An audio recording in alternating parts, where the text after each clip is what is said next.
খবৰ ভাল নে বেয়া আজিতো ভাল ডেফিনেটলি পিছপালে কি খবৰ বেয়া নেকি কাৰ কাৰ বেয়া হাত দাঙকচোন সবৰে ভাল কাৰ কাৰ ভাল হাত দাঙক এতিয়া বাপৰে যাৰ যাৰ ভাল এতিয়া নিজে নিজৰ কাৰণে ডাঙৰ কৰি এটা হাত চাপৰি বজাই দিয়ক একদম বহুত ডাঙৰ কৰি আজি ভালে সবৰে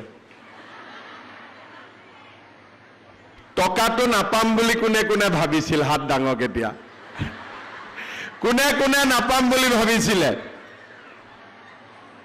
আৰু পাম বুলি মই কৈছো যেতিয়া পামে সেই বুলি কোনে কোনে ভাবি আছিলে বাপৰে ইমানে পাম বুলি ভাবি আছিলে নাপাম বুলি কোনে কোনে ভাবি আছিলে সঁচাকৈ হাত ডাঙকচোন একবাৰ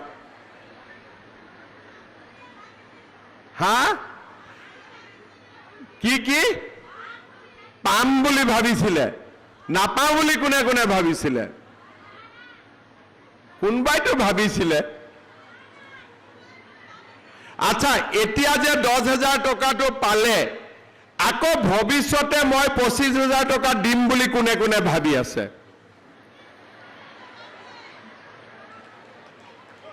এটো ভাবি আছে 25,000 টকাটো আমি কেনেকে পাম আকৌ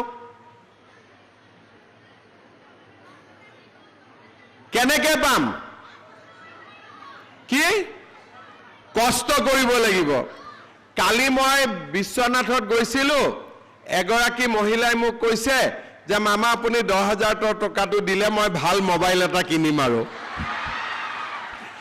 এতিয়া মোবাইল কিনিলে পাব নেকি পিছত 25,000 টকাটো পাব নেকি একদম বুজি পাইছে হসাই এফালে বুজি পাইছে নে নাই পাইছে ঠিক আছে যদি পাইছে তেতিয়ালে মই আৰু অলপ ভাল কৰি বুজাই দিও হ'ব কথাখিনি ভালকৈ শুনিব আৰু কোনবা আগত আহিব খুইছে নেকি যদি মাটিত বহিব খুইছে আগত আহিব পাৰে আৰু যদি থিয় হৈ থাকিব লাগে পিছত ঠিক আছে আজিৰ সভাত আমাৰ মাজত উপস্থিত মন্ত্ৰী অশোক সিংঘাল ডাঙৰীয়া ৰঞ্জিত কুমাৰ দাস ডাঙৰীয়া কৌশিক ৰায় ডাঙৰীয়া আমাৰ সাংসদ ৰঞ্জিত দত্ত ডাঙৰীয়া বিশ্বনাথ সমষ্টিৰ বিধায়ক প্ৰমোদ বৰঠাকুৰ ডাঙৰীয়া বিহালী সমষ্টিৰ বিধায়ক দিগন্ত ঘাটৱাল ডাঙৰীয়া সন্মানীয় বিধায়ক উৎপল বৰা ডাঙৰীয়া সন্মানীয় বিধায়ক কৃষ্ণ কমল তাঁতী ডাঙৰীয়া বিধায়ক অমিয় ভূঞা ডাঙৰীয়া আমাৰ মাজত উপস্থিত অসম ৰাজ্যিক পৰিবহণ নিগমৰ অধ্যক্ষ পল্লৱলোচন দাস ডাঙৰীয়া Assam food corporation and civil supply লিমিটেডৰ অধ্যক্ষ বিধায়ক সঞ্জয় কিষাণ ডাঙৰীয়া উপাধ্যক্ষ ধ্ৰুৱ মৰল ডাঙৰীয়া আমাৰ চৰকাৰৰ অতিৰিক্ত মুখ্য সচিব জে.বি. এক্কা ডাঙৰীয়া আমাৰ মাজত উপস্থিত সিদ্ধেশ্বৰ হাজৰিকা ডাঙৰীয়া প্ৰবীণ হাজৰিকা ডাঙৰীয়া অসীম দাস ডাঙৰীয়া লাচিত বৰা ডাঙৰীয়া দীপক সাহু ডাঙৰীয়া দুৰ্গা চেত্ৰী ডাঙৰীয়া অশোক ভট্টৰাই ডাঙৰীয়া পৰেশ বৰকাকতি ডাঙৰীয়া উপস্থিত আই মাতৃসকল যুৱক যুৱতী বন্ধু বান্ধৱীসকল আৰু আমাৰ আজিৰ সভাত উপস্থিত সুধীবৃন্দ আজি 1 এপ্ৰিল মই যেতিয়া কৈছিলোঁ যে বিহালীত 1 এপ্ৰিলত মহিলাসকলক মাতি আনি চেক দিম তেতিয়া ফেচবুকত কোনবাই লিখিছিলে যে এটো এপ্ৰিল ফুল নেকি তাৰ পিছত মই নামটো চেক কৰিলো যে এই এপ্ৰিল ফুল নেকি বুলি খুধাল মানুহজন কোন তেতিয়া মই দেখা পালো তেওঁ কংগ্ৰেছ দলৰ কংগ্ৰেছী হয় এতিয়া কংগ্ৰেছী বিলাকক মই বুজাব নোৱাৰো কংগ্ৰেছীয়ে অৰুণোদয়ৰ মূল্য বুজি নাপায় মহিলা উদ্যমিতাৰ মূল্য বুজি নাপায় হিয়তক খালি ধুতি আৰু লুঙি লাগে এটা কৰ পৰা মই লুঙি ধুতি দিও গতিকে লুঙি ধুতিটো মই কৰিব নোৱাৰো কাৰণে মোক গালি পাৰি থাকে মই কৈছো যে আমাক লুঙি ধুতি নালাগে আমাক নতুন আঁচনি লাগে যাৰ জৰিয়তে মানুহৰ উপকাৰ হয় কংগ্ৰেছৰ 15 বছৰত যেতিয়া চৰকাৰ আছিলে লুঙি দিয়ে ধুতি দিয়ে কম্বল দিয়ে খুটা দিয়ে আৰু ধুতি কম্বল খুটা লবলৈ আহি মানুহৰ কাজিয়া পেছাল ঠেলা হেঁচা হুলস্থুল লাগি থাকে আৰু কম্বল লুঙিৰ পৰাও কংগ্ৰেছী দালালবিলাকে পাৰিলে 2 পইচা তোলেহে এতিয়া আমি কৰিলো যে নহয় প্ৰধানমন্ত্ৰী ডাঙৰীয়াই সকলোকে একোটা বেংক একাউণ্ট খুলি দিছে আপোনালোকৰ বেংক একাউণ্ট আছে নে নাই কাৰ কাৰ আছে হাত দাঙকচোন সব আজি আমাৰ অসমত সকলো মহিলাৰ এটা বেংক একাউণ্ট আছে এতিয়া বেংক একাউণ্ট থকাৰ কাৰণে কি লাভ হৈছে আগতে বেংক একাউণ্ট নাথাকোতে চৰকাৰে লুঙি কিনিছিলে ধুতি কিনিছিলে কম্বল কিনিছিলে আমি এতিয়া কি কৰো বেংকলৈকে টকা কেটা পঠাই দিওঁ যেতিয়া আমি বেংকলৈকে টকা পঠাওঁ গুৱাহাটীৰ পৰা কম্পিউটাৰত টিপি দিওঁ টকাটো আহি 2 মিনিটতে আমাৰ একাউণ্টত সোমাই কোনেও টকাটো খাব নোৱাৰে কিন্তু আগত যেতিয়া ধুতি দিওঁ কম্বল দিওঁ খুটা দিওঁ লিষ্টখন বনোৱাৰ পৰাই গণ্ডগোল আৰম্ভ হৈ যায় আমি যেতিয়া চৰকাৰৰ দায়িত্ব ললো মুখ্যমন্ত্ৰীৰ আসনত বহিলো বিত্তমন্ত্ৰী আছিলো আমি সিদ্ধান্ত লৈছিলো যে অসমৰ দুখীয়া পৰিয়ালবিলাকক বিশেষকৈ যোন বিধৱা বিবাহ বিচ্ছেদিত বিয়া নোহোৱা এই পৰিয়ালবিলাকক আমি অৰুণোদয় আঁচনি দিম 830 টকাকৈ আমি অৰুণোদয় আঁচনি দিয়া আৰম্ভ কৰিলো প্ৰথম বছৰ আমি 18 লাখ পৰিয়ালক অৰুণোদয় দিলো লাহে লাহে অৰুণোদয় আঁচনি আমি 28 লাখ মহিলালৈ বৃদ্ধি কৰিলো আৰু এইবাৰ আমি নতুনকৈ সাৰ্ভে কৰিছো আমি 40 লাখ মহিলাক অৰুণোদয় আঁচনি দিম মাহত 1250 টকাকৈ লাভ কৰিব বিহালী সমষ্টিটো আমি সাৰ্ভে কৰি আছো 2-এগৰাকী মহিলাই যি পোৱা নাই মই বিহালীত আৰু 2-3 হাজাৰ অৰুণোদয় বঢ়াই দিম যাতে সকলো মহিলাই অৰুণোদয় আঁচনি পাব পাৰে আজি আমাৰ চৰকাৰে অৰুণোদয় দিলে 1250 টকাকৈ বেংকৰ একাউণ্টত পায় একোটা সমষ্টিত মাহত 4 কোটি টকাকৈ অৰুণোদয় টকা আহে প্ৰত্যেক মাহত আহে এতিয়া আপোনালোকে মোক কওকচোন একদম ভাল কৰি মনৰ পৰা ক'ব অৰুণোদয় আঁচনিটো ভাল নে ধুতি লুঙিৰ আঁচনিটো ভাল সকলোৱে কওক কোনটো আঁচনি ভাল অৰুণোদয়টো ভাল নে ধুতি লুঙিটো ভাল পিছফালৰ পৰা কোৱা নাই অলপ ডাঙৰ কৰি কওক সকলোৱে কওক অৰুণোদয়টো ভাল এতিয়া যদি কংগ্ৰেছ আহে আপোনালোকক ধুতি লুঙি দিব বিজেপি আহিলে অৰুণোদয় দিব কোনটো লাগে আপোনালোকক অৰুণোদয় লাগে নে ধুতি লুঙি লাগে অৰুণোদয় লাগে এতিয়া ভুলতে যিবিলাকে কংগ্ৰেছক ভোট দি দিয়ে তেওঁলোকে এটো বুজি পাব লাগে যে কংগ্ৰেছ আহিলে অসমত ধুতি কম্বল আহিব আৰু বিজেপি আহিলে অসমত অৰুণোদয় নিযুত মইনা লাখপতি বাইদেউ আহিব কোনটো লাগে এতিয়া লাখপতি বাইদেউ লাগে এতিয়া আপোনালোকে চাওক অৰুণোদয় আঁচনি আহিলে তাৰ পিছত মানুহৰ ঘৰত ৰেচন কাৰ্ড নাছিলে আমি ৰাইজক ৰেচন কাৰ্ড দিয়া আৰম্ভ কৰিলো আজি অসমত 70 লাখ পৰিয়ালৰ হাতত ৰেচন কাৰ্ড আছে অহা সেপ্টেম্বৰ মাহত মই আৰু 6 লাখ ৰেচন কাৰ্ড দিম বিহালী সমষ্টিটো যি 3-4 হাজাৰ 5 হাজাৰ পৰিয়ালে এতিয়াও আমাৰ ৰেচন কাৰ্ড পোৱা নাই তেওঁলোককো আমি ৰেচন কাৰ্ড দিয়াৰ ব্যৱস্থা কৰিম এতিয়া ৰেচন কাৰ্ডখন পালে কি হয় কংগ্ৰেছৰ দিনত ৰেচন কাৰ্ডখন মানুহৰ হাতত থাকে মানুহে একো নাপায় মোদী ডাঙৰীয়াই ৰেচন কাৰ্ডখন হাতত থাকিলে আমাক বিনামূলীয়া চাউল দিব আৰম্ভ কৰিলে।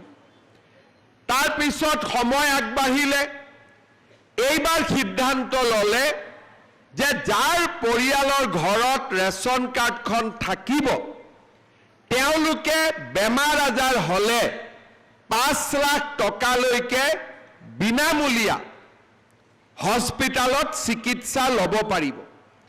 আপোনালোকে জানি আচৰিত হ'ব যে এই বছৰ আমি 1000 কোটি টকা হস্পিটালত বিল পেমেণ্ট কৰিছোঁ মানুহে যি ৰেচন কাৰ্ডত বিনামূলীয়াকৈ ট্ৰিটমেণ্ট লৈছে।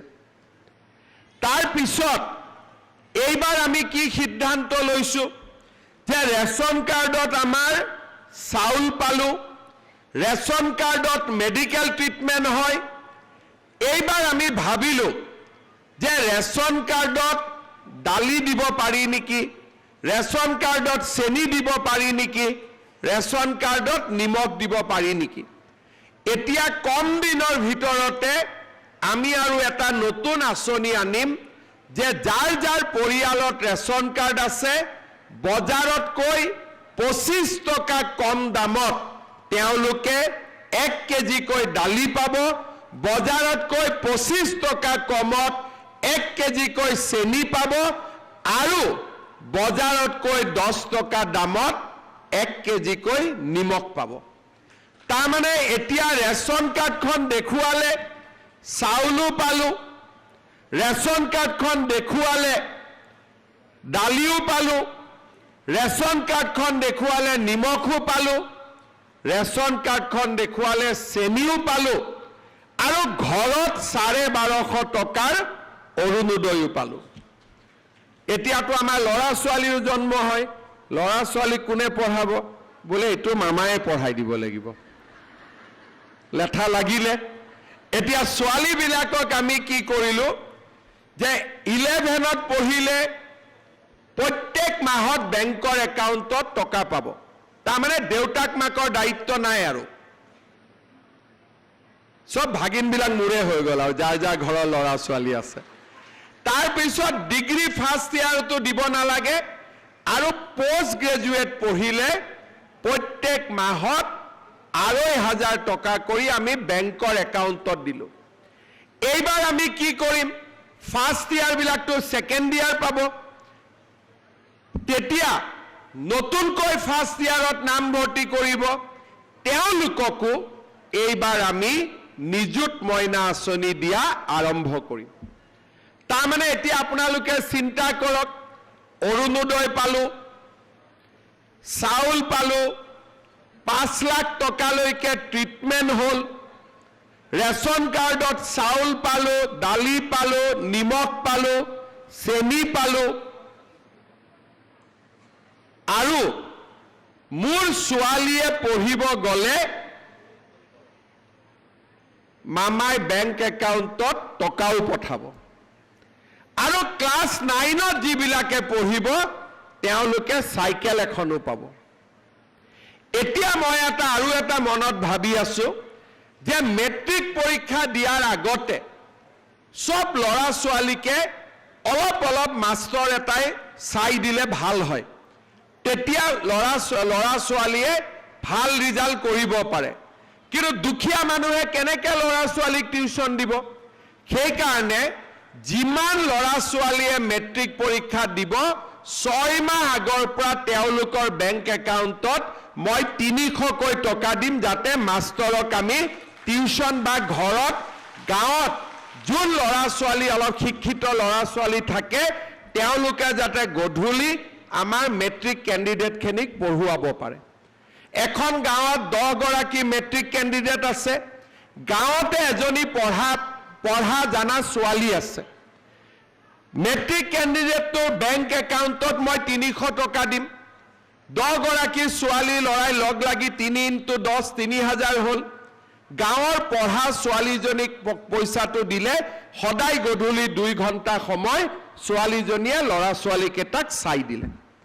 মেট্ৰিক পৰীক্ষাটো তেতিয়া আগতকৈ ভাল হ'ব নে নাই? এতিয়া আপোনালোকেতো এইবিলাক কথা মোক কোৱাই নাই, মইহে ভাগিনকেইটাৰ কাৰণে চিন্তা কৰি আছো, হয়নে নহয়? হয়নে নহয়? অলপ ডাঙৰ কৰি হয়তো ক'ব। আজি এটা আচ্ছা, প্ৰথমতে মোক এটা কথা কওক, ভাত খাই আহিছে নাই? আজি নাই খোৱা? চাহ খাই আহিছে নে নাই? কেইটাত আহি গ'ল আপোনালোক? 9টা। 8টাত কোনে কোনে আহিলে? এতিয়া 8টাত আহিলেনো ক'ৰ পৰা ঘৰত ভাতটো খাব পাৰিব? হয়নে? কি হ'ল কি হ'ল? 8টাতে আহিলে। ঘৰত চেলপিঠা তেলপিঠা আছে নে নাই? বনাই থোৱা নাই? আচ্ছা, ঠিক আছে, তাৰো ব্যৱস্থা কৰিব লাগিব। এতিয়া এইবাৰ তাৰ লগত আমি আৰু এটা নতুন কাম কৰিছো। মোক চবে কৈ থাকে, মামা ছোৱালীবিলাককহে নিযুত মইনা দিলে, ল'ৰাবিলাকক কিয় একো নিদিয়ে? সিও এটা ভেজাল। এইবাৰ আমি কি কৰিছো, যিবিলাক ল'ৰা BA BSc পাছ কৰিব, 1 বছৰতেতো চাকৰি বাকৰি নাপায়, ইণ্টাৰভিউ দিব লাগে, ঘূৰি ফুৰিব লাগে, দেউতাক মাকৰ পৰাও টকা খুজিব, লাজ কৰে যে ডিগ্ৰী পাছ কৰিলো, এতিয়া দেউতাক মাৰ পৰানো কেনেকৈ টকা খোজো। এইবাৰ আমি সিদ্ধান্ত লৈছো যে যিমান ল'ৰা ডিগ্ৰী পাছ কৰিব, সকলোকে 1 বছৰৰ কাৰণে তাৰ বেংক একাউণ্টত আমি 2,500 টকাকৈ দি থাকিম প্ৰত্যেক মাহত। ধুতি কম্বলতকৈ ভাল নে বেয়া? লুঙিতকৈ ভাল নে বেয়া? লুঙিতকৈ ভাল। আজি আমি আৰু এটা নতুন কাম কৰিছো। আজিতো আমি আপোনালোকক 10,000 টকাকৈ চেক দিম, তাৰ বিষয়ে মই আকৌ আপোনালোকক ভাল কৰি বুজাই দিম।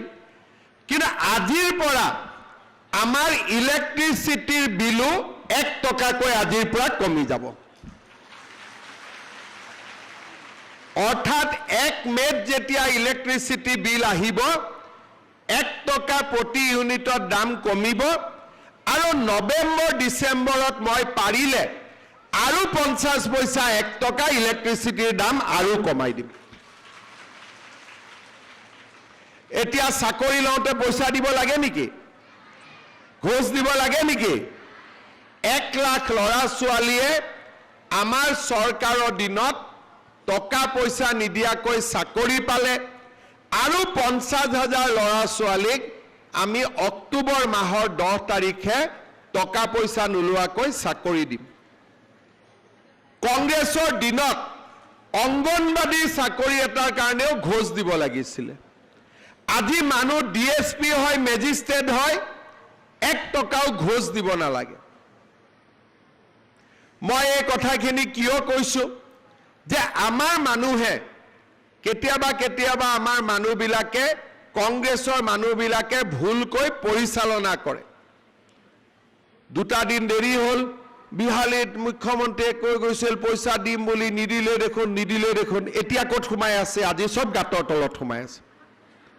আছেনে নাই আজি কংগ্ৰেছীবিলাক গাঁতৰ তলত? ইমান দিনে আপোনালোকক কি কৈ আছিল? পইচা নিদিয়ে কৈ আছিল নে নাই? সঁচা কথা কওকচোন।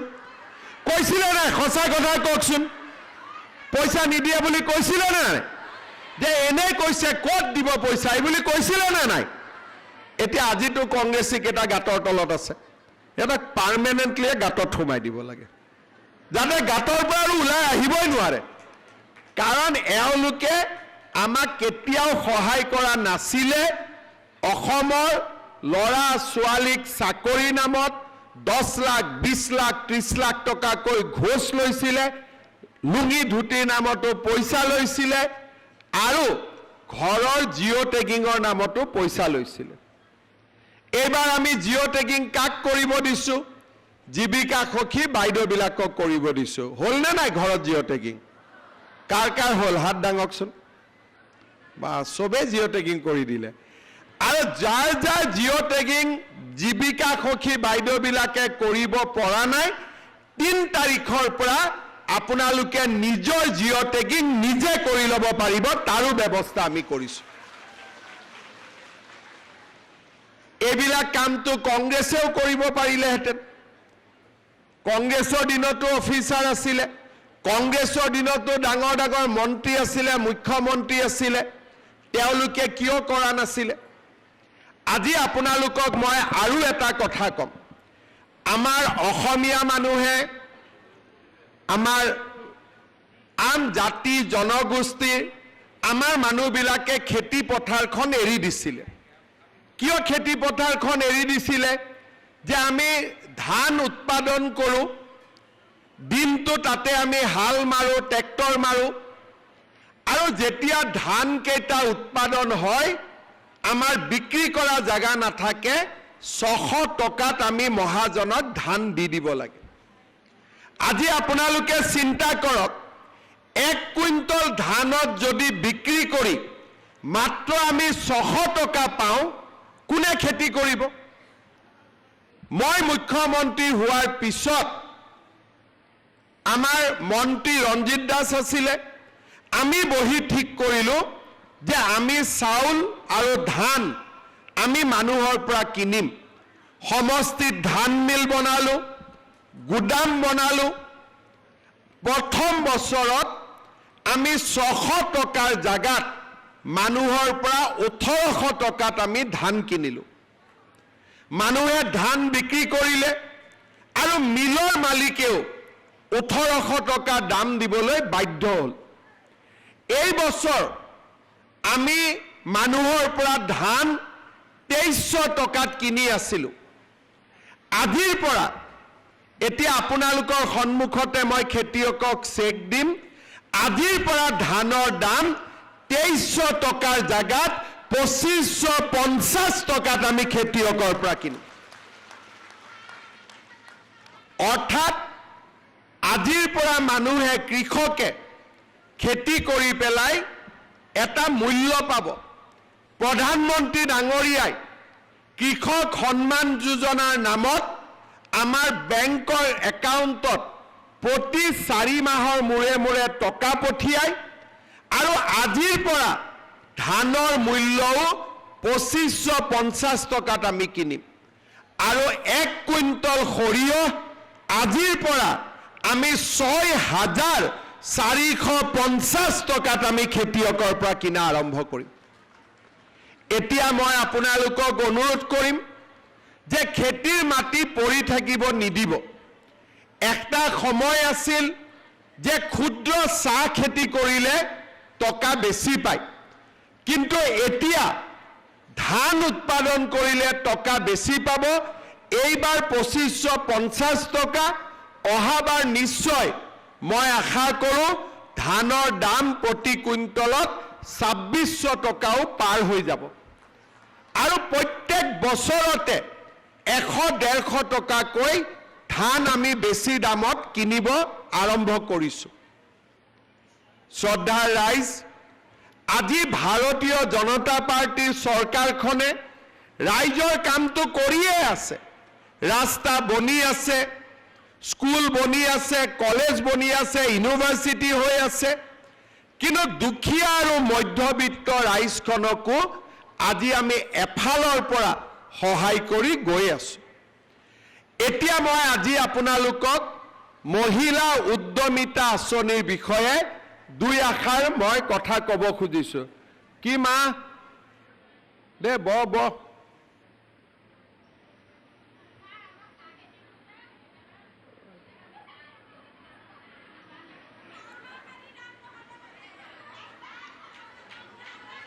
বহিল মা এখেতসকলক বহাই দিয়ক মাইকৰ কাষত।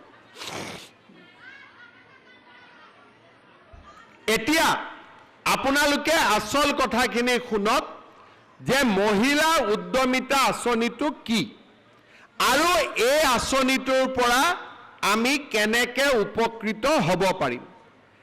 আজি আমি মহিলা উদ্যমিতা আঁচনি প্ৰথম কিস্তিৰ ধন আপোনালোকক আমি চেক যোগে বিতৰণ কৰিম।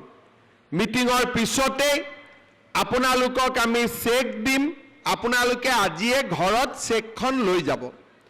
চেকখন লৈ যোৱাৰ পিছত আপোনালোকে চিন্তা কৰিব যে আমি কি কাম কৰিব পাৰো। যদি আমি আজিয়ে গৈ মোবাইল কিনি দিলো তেতিয়ালে হাঁহে আৰু কণী নিদিব, হাঁহটোৱে মৰি থাকিব। হাঁহটোৱে কণী দিব লাগে নাই? এতিয়া এই 10,000 টকাটো লৈ আমি বহুত মহিলাক যাৰ 3টাতকৈ বেছি সন্তান তেওঁলোকক এই আঁচনিটো আমি দিয়া নাই। কিয় দিয়া নাই? ঘৰত যদি 3টা বাচ্চাই আছে কেনেকৈ তেওঁলোকে প্ৰডাকশ্যন কাম কৰিব, উৎপাদনৰ কাম কৰিব? জনজাতীয় লোকসকলক আমি 4টা দিছোঁ, বাগিচাৰ লোকক 4টা দিছোঁ, বাকী 3টা কাৰণ যিমানে সন্তান বেছি হ'ব দেউতাক মাকৰ দায়িত্ব সিমানেই বেছি, তেওঁলোকে উৎপাদনমূলক কাম কৰিব নোৱাৰিব।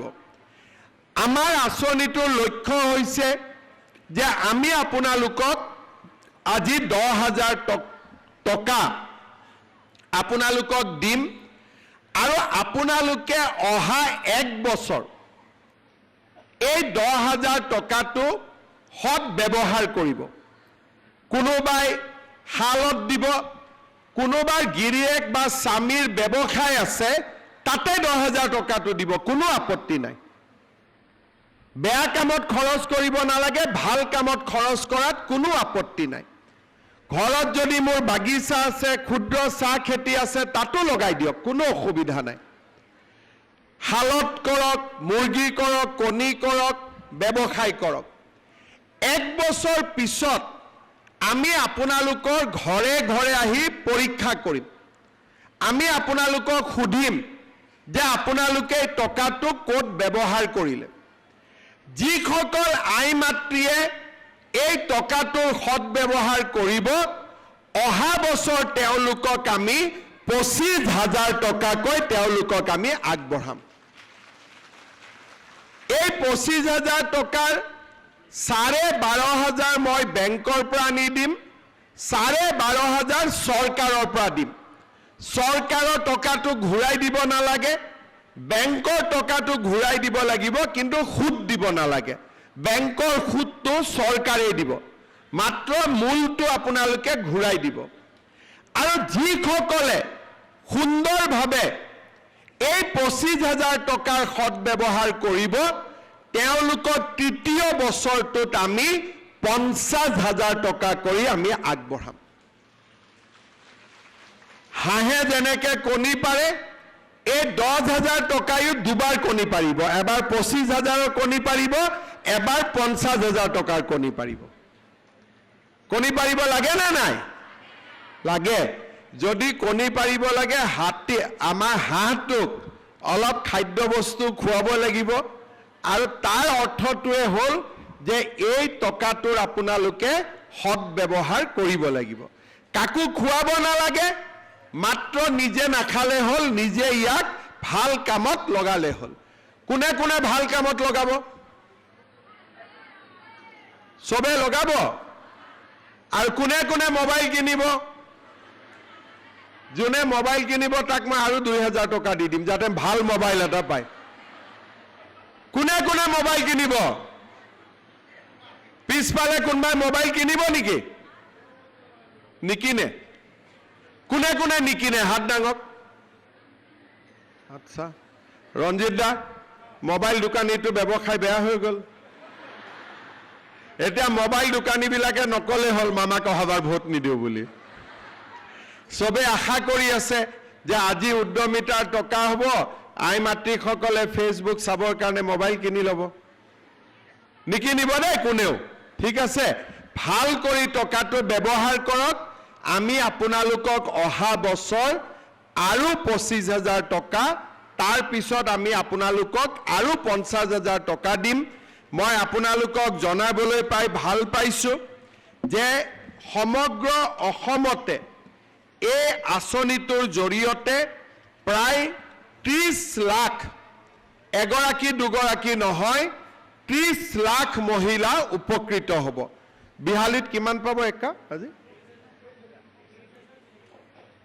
23,300 গৰাকী মহিলাই আজি বিহালীত 10,000 কৰি লাভ কৰিব।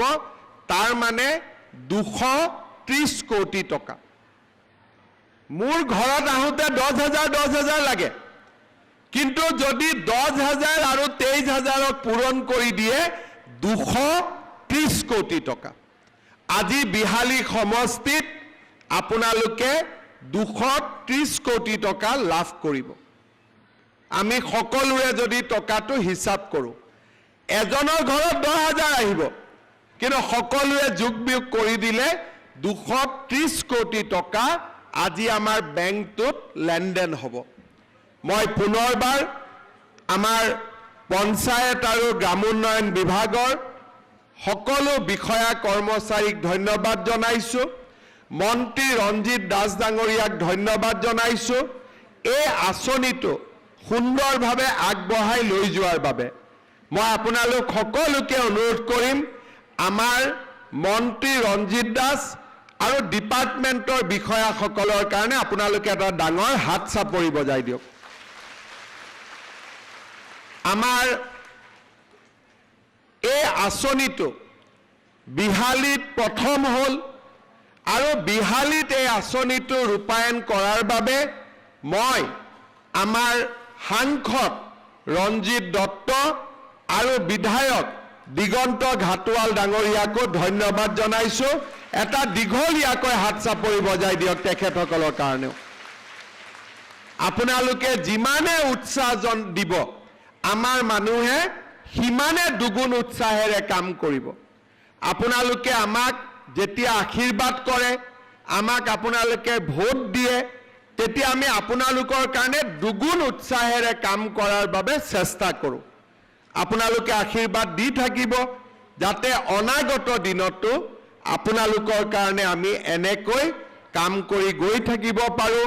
আমি এখন নতুন অসম নিৰ্মাণ কৰিব পাৰোঁ আৰু আমাৰ অসমখনক আগুৱাই লৈ যাব পাৰোঁ। বিহালীত আমাৰ সমজিলা হ'ল, খুব কম দিনৰ ভিতৰতে বিহালীত আমাৰ ৰেভিনিউ চাৰ্কুল এটা হ'ব গৈ আছে। ইলেকশ্যনৰ সময়ত মই 100 কোটি টকাৰে বিহালীৰ ৰাস্তা ঘাট বনোৱাৰ প্ৰতিশ্ৰুতি দিছিলোঁ। 50 কোটি টকা মই মুকলি কৰি দিছোঁ, আৰু কম দিনৰ ভিতৰতে আৰু 50 কোটি টকা মই বিহালী সমষ্টিলৈ মুকলি কৰি দিম। বিহালীত নতুন কলেজ হ'ব, আৰু ইলেকশ্যনৰ সময়ত মই আপোনালোকক কৈছিলোঁ যে ৰেলৱে ষ্টেচনত ৰেল ৰখাব লাগিব, তাৰো কাম মই কৰি আছোঁ। ভগৱানে কৰিলে সেই কামো আপোনালোকৰ হৈ যাব। অৰ্থাৎ যি কথা কওঁ সেই কথাবিলাক আমি পূৰণ কৰোঁ। কংগ্ৰেছীয় মানুহবিলাকে মোক মাজে মাজে কৈ থাকে, এই হিমন্ত বিশ্ব শৰ্মাই সপোনত যি দেখে তাকে কৈ থাকে। আৰু সঁচা কথা, মই সপোনত যি দেখোঁ ৰাতিপুৱা তাকেই বাস্তৱত ৰূপায়ণ কৰাৰ বাবে চেষ্টা কৰোঁ। সেইকাৰণে যিবিলাক কাম কংগ্ৰেছে অসম্ভৱ বুলি ভাবে, মই তাক সম্ভৱ বুলি ভাবোঁ। কাৰণ মই বিশ্বাস কৰোঁ আমি সকলোৱে লগ লাগি আমি আকাশো চুব পাৰোঁ। যোৱা কেইদিনমান আগত এডভান্টেজ অসম সন্মিলন হৈছিল। 5,25,000 কোটি টকা অসমত বিনিয়োগ হ'ব। আমাৰ ল'ৰা ছোৱালীয়ে কাম কাজ পাব। আৰু মই সেই সন্মিলনতে কৈছিলোঁ যে অসমৰ 40 লাখ আত্মসহায়ক গোটৰ সদস্যসকলক যদি আমি ভালকৈ উৎপাদনমূলক কামত ব্যৱহাৰ কৰিব পাৰোঁ, অসমে এক নতুন দিগন্তলৈ গতি কৰিব। আজি আপোনালোকক আমি 10,000 টকা ব্যক্তিগত ৰূপে দিছোঁ, কিন্তু গ্ৰুপৰ জৰিয়তে আপোনালোকে যি লোন পাব লাগে, ৰিভলভিং ফাণ্ড পাব লাগে, এইবিলাকো আপোনালোকে পাই থাকিব। অৰ্থাৎ এই আঁচনিটো পোৱাৰ কাৰণে আপোনালোকৰ সহায় হ'ব, কিন্তু তাৰ লগে লগে আপোনালোকে আমাৰ গ্ৰুপবিলাকৰ জৰিয়তে বিভিন্ন ধৰণে আপোনালোকে সহায় পাই থাকিব। আমি অসমত 2,17,000 আত্মসহায়ক গোটক বেংক, চৰকাৰ, চিড মানি এই গোটেইবিলাকৰ জৰিয়তে ইতিমধ্যে 1090 কোটি টকা আমি আগবঢ়াইছোঁ আত্মসহায়ক গোটবিলাকৰ কাৰণে ই-কমাৰ্চ প্লেটফৰ্ম ঠিক কৰিছোঁ আৰু মই অত্যন্ত আনন্দিত যে আমাৰ অসমত আমি বেংকৰ জৰিয়তে মহিলা গোটসমূহক 17,114 কোটি টকা ঋণ দিছিলোঁ আৰু আচৰিত পাব যে মহিলাসকলে 99% 99% মহিলাই বেংকক লোন ঘূৰাই দিছে আজি আমাৰ অসমৰ মহিলাৰ শক্তি 17,000 কোটি টকা বেংকৰ পৰা লোন লৈছে কোনেও বেংকৰ টকা খোৱা নাই তেওঁলোকে বেংকক টকা উভতাই দিছে মই ভাবো সেই ধৰণে আজিও যদি এই ধৰণে আমি এই 10,000 টকাৰ উচিত ব্যৱহাৰ কৰোঁ ভৱিষ্যতে 25,000 টকাৰ বাবে নিজকে যোগ্য কৰি তোলো আৰু ভৱিষ্যতে 50,000 টকালৈকে নিজক যোগ্য কৰি তোলো তেতিয়াহ'লে আমি সঁচা-সঁচি লাখপতি বাইদেউ হৈ যাম হ'ব লাগে না নাই লাখপতি বাইদেউ লাষ্টত সকলোৰে কাৰণে নহয় আন সকলৰ কাৰণে কৈছোঁ লাহে লাহে অসম চৰকাৰে আমাৰ আঁচনিবিলাক 3টাতকৈ কম থকা বাচ্চাৰ ঘৰতহে দিব 3টাত ঘৰত নহ'লে ভৱিষ্যতে অৰুণোদয় আদি পোৱাও দিগদাৰ সেইকাৰণে আমাৰ যিবিলাকৰ ঘৰত 8টা 9টাকৈ কেতিয়াবা বাচ্চা জন্ম হয় তেওঁলোকক মই অনুৰোধ কৰিম যাতে নতুন বিয়া হোৱা ছোৱালীবিলাকে 2টাতকৈ যাতে বেছি বাচ্চা জন্ম নিদিয়ে কাৰণ ৰেলখন ইয়াতে ৰখি গ'লেই ভাল আছিল নে মাজত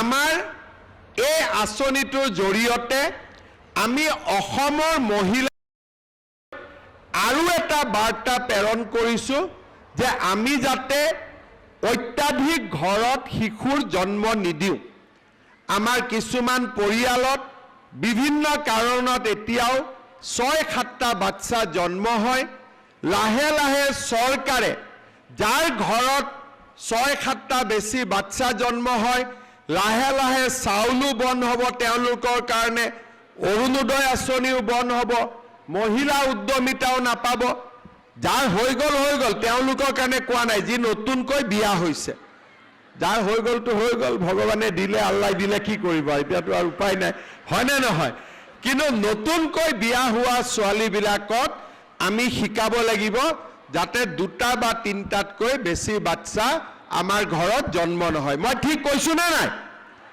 মই ভুল কৈছোঁ নেকি মই ঠিকে কৈছোঁতো এই মাক ঠিক কৈছোঁ নে নাই ঠিক কৈছোঁ ঠিক আছে ঘৰত কবি আজি গৈ হাজবেণ্ডক যে মই ঠিক কৈছোঁ যদি